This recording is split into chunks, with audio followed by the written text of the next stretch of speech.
Hello दोस्तों, आज के इस वीडियो में आप सभी का स्वागत है। इसके पहले के वीडियो में हमने ग्राफ संबंधी कुछ टर्मिनोलॉजी को देखा था।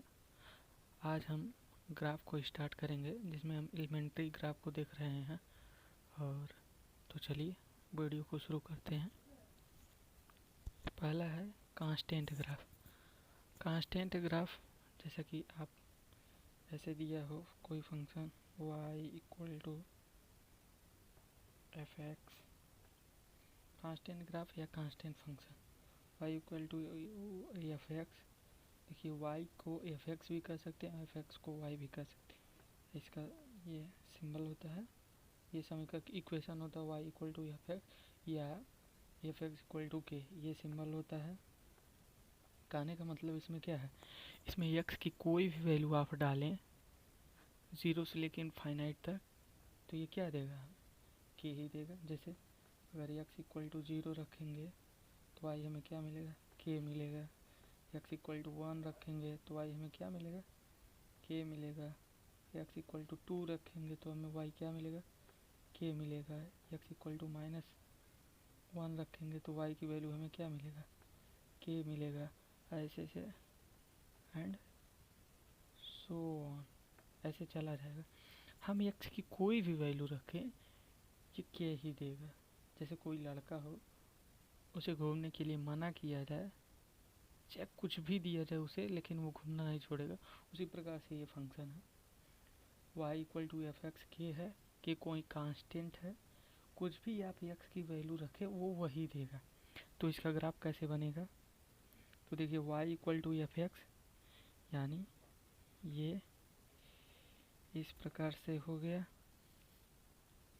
y = f(x), एक हॉरिजॉन्टल लाइन होती है, तो y = k है, तो ये horizontal line y = k।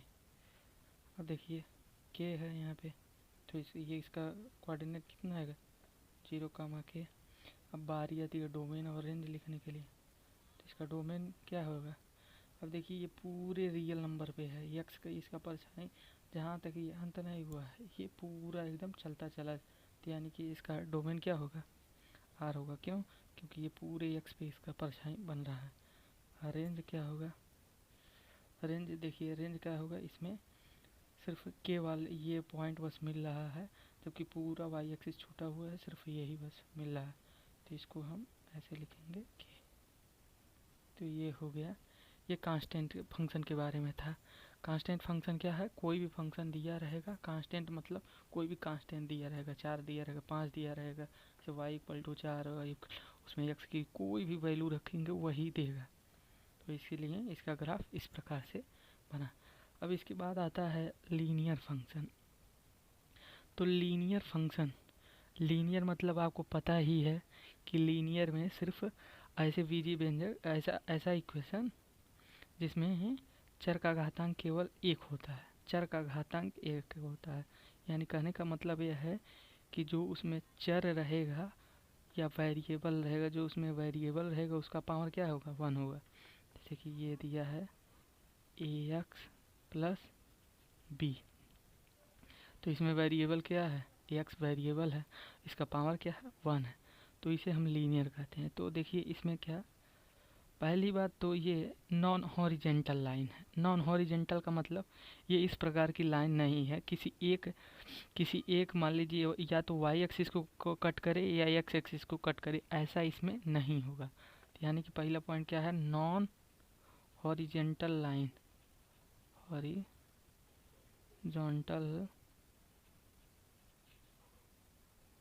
Line, ये नॉन हॉरिजेंटल लाइन है। और दूसरा सेकंड पॉइंट ये है कि ए कभी 0 नहीं हो सकता, ए 0 हो जाएगा तो ये हॉरिजेंटल लाइन बन जाएगा, इसीलिए, जबकि हम जान रहे हैं कि linear function non horizontal line है। थर्ड पॉइंट ये कहता है, थर्ड पॉइंट क्या है, थर्ड पॉइंट में ये थर्ड पॉइंट जो है बी, इसमें क्या है, बी वाई एक्सिस पे काटा गया इंटरसेप्ट, बी क्या है, वाई एक्सिस इंटरसेप्ट, तो लीनियर फंक्शन क्या है, लीनियर फंक्शन इक्वल टू यहाँ पे y equal to A X plus B, ये एक लीनियर फंक्शन है जिसमें यह लीनियर फंक्शन क्या बताता है, ये एक नॉन हॉरिजेंटल लाइन है। कहने का मतलब यह है कि ये दोनों जैसे कि x एक्सिस है और ये y एक्सिस है, ये दोनों एक्सिस को जो ये लाइन खींचा जाएगा दोनों एक्सिस को कट करेगा। ये नहीं कि ये क्या बोलते हैं x एक्सिस को ही कट किया या y एक्सिस को कट किया, ऐसा नहीं होगा। ठीक, तो ये नॉन हॉरिजेंटल लाइन है जहाँ ये ग्रेटर देन क्या होगा, ये जीरो कभी भी नहीं होगा, तो ये यहाँ पे जीरो नहीं होगा। तो अभी इसका मान लीजिए यहाँ पे वैसे रफली ग्राफ कोई भी खींचते हैं यहाँ पे हम, ये ग्राफ हमने खींच दिया, रफली ग्राफ खींचिए, ये पॉइंट ए है, ये पॉइंट बी है और ये थीटा है। पहली बात एक टर्म और है, ये क्या बताता है इसमें, ये हमारा स्लोप है, ये है स्लोप, स्लोप मतलब ढाल, प्रवणता, ये स्लोप है, ये ढाल है, यानी कि स्लोप को हम किसे tan थीटा से प्रदर्शित करते हैं, ये स्लोप है। और बी तो y एक्सिस पे काटा गया अंतःखंड है, यानी y एक्सिस इंटरसेप्ट है। तो इसमें अगर हमें a और b की वैल्यू निकालनी हो, यहाँ का कोऑर्डिनेट क्या है, यहाँ का कोऑर्डिनेट क्या है, तो मान लीजिए पहले हम यहाँ का कोऑर्डिनेट निकालते हैं। तो यहाँ पे का कोऑर्डिनेट हमें निकालना है, तो यहाँ पे हम लिखते हैं एट ए पे हम मान लीजिए देखें तो एट ए पे क्या, ए पे वाई क्या है, जीरो है, ये एक्स है ये वाई, ए पे वाई जीरो है, तो यानी कि इस इक्वेशन जो इक्वेशन नंबर 1 है इसमें वाई हम जीरो रखेंगे तो एक्स एक्सिस का हमें कोऑर्डिनेट मिल जाएगा, तो ए एक्स ये प्लस बी, तो यहाँ ये एक्स इक्वल टू क्या हो जाएगा माइनस बी बाई ए, तो यानी कि इसका कोऑर्डिनेट क्या आया minus B by A comma zero, ये हो गया। अब हमें इसका कोऑर्डिनेट निकालना हो तो यहाँ हम लिखेंगे एट बी। अब बी पे हम देखते हैं, तो बी पे क्या है, बी यहाँ पे है, तो बी पे एक्स कोऑर्डिनेट क्या होगा, एक्स क्या होगा जीरो होगा, तो इस इक्वेशन में एक्स जीरो रखिए बी पे, वाई इक्वल टू ए और ये जीरो प्लस बी, यानी वाई इक्वल टू क्या हो जाएगा बी हो जाएगा।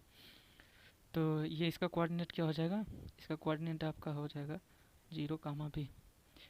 अब यहाँ देखिए सोचने वाली बात ये है, यहाँ देखिए ध्यान देने वाली बात ये है कि यहाँ ए का कोऑर्डिनेट क्या आया है हमारा माइनस बी अपान ए और कामा ज़ीरो आया है, और बी का कोऑर्डिनेट आया है हमारा, बी का कोऑर्डिनेट क्या है जीरो कामा बी। तो कुछ लोग ये दिमाग लगाएंगे कि ये माइनस बी कामा ए है, यानी कि हमने गलत कंसीडर किया कि ए है ए बी है, तो ये इस पे नहीं डिपेंड करेगा, ये वैल्यू पे डिपेंड करेगा, ए और वैल्यू किस प्रकार से हैं। ये माइनस चिन्ह यहाँ पे लगा हुआ है तो इसका मतलब ये नहीं कि ये है तो ये इधर कहीं होगा और ये बी आ रहा है तो ऊपर कहीं होगा, ये नहीं, ये इस पे डिपेंड नहीं करेगा, ए और बी के ये वैल्यू पे डिपेंड करेगा। ठीक, तो मान लीजिए कहीं ऐसे के लिखा हो और पूछे है कोई कि के पॉजिटिव है या निगेटिव है, तो हम ये नहीं कह सकते कि के पॉजिटिव है या निगेटिव है जब तक हमें ये ना मालूम हो कि इसकी वैल्यू क्या है। कहने का मतलब अगर के है 3 है तो हम कहेंगे के पॉजिटिव है, के -3 है तो हम कहेंगे के निगेटिव है। ठीक, तो उसी प्रकार से ये है। आई होप आप लोगों को ये समझ में आया होगा। अब इसके बाद से हम केसेस को देखते हैं।